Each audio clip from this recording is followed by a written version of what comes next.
আসসালামু আলাইকুম। আমি আসলে একটা জিনিস ফিল করেছি আমার এই কম এজে। জানি না অনেক মুরব্বি বা আমার চেয়ে যারা বয়োজ্যেষ্ঠ, অনেকে বয়সে বড়, তারা এই জিনিসটা অনুধাবন করেছে কিনা, যে আমি মনে করি যে সম্পদের চেয়ে জ্ঞান অর্জন করা অত্যন্ত দামি এবং মূল্যবান। কারণ সম্পদ কিন্তু একদিন শেষ হয়ে যায়, মরে মরে যাওয়ার সাথে সাথে সেটা ওয়ারিসদের নামে হয়ে যায়।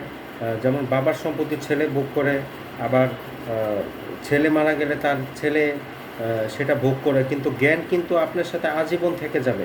জ্ঞান আল্লাহ তাআলার পক্ষ থেকে আসে।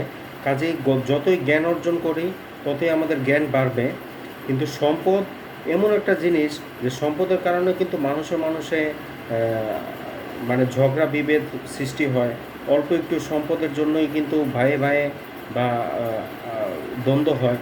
তো সম্পদ অর্জন করা ভালো, কিন্তু সেটা সলিড ওয়েতে, হালাল ওয়েতে করা ভালো। যতটুকু আমার প্রয়োজন ঠিক ততটুকু আমার দরকার, যেটা না করলেই না।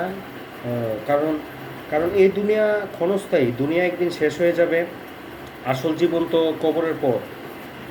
তো পরকালের জীবনই আসলে আসল জীবন, যেই জীবনটার শুরু আছে শেষ নেই।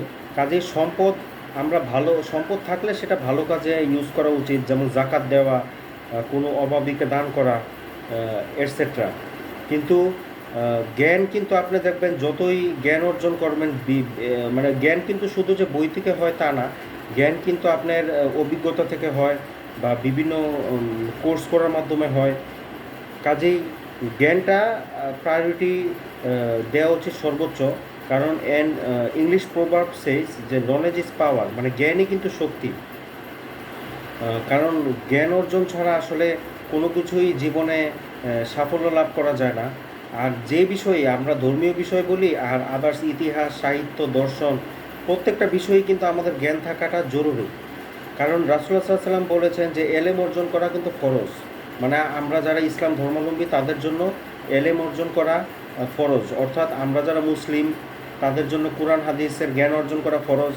আবার যারা অন্য অন্য ধর্মের আছে তাদের অন্য অন্য ধর্মের বাইবেল, ইঞ্জিল, তো এদের জন্য এটা হলো কর্তব্য। কাজে আমি মনে করি যে প্রত্যেকে যদি প্রত্যেকের ধর্মীয় গ্রন্থটা ভালো মতো পড়ে, অর্থসহ পড়ে, তাহলে পৃথিবীতে কিন্তু ফিতনা ফাসাদ, অশান্তির সৃষ্টি হবে না।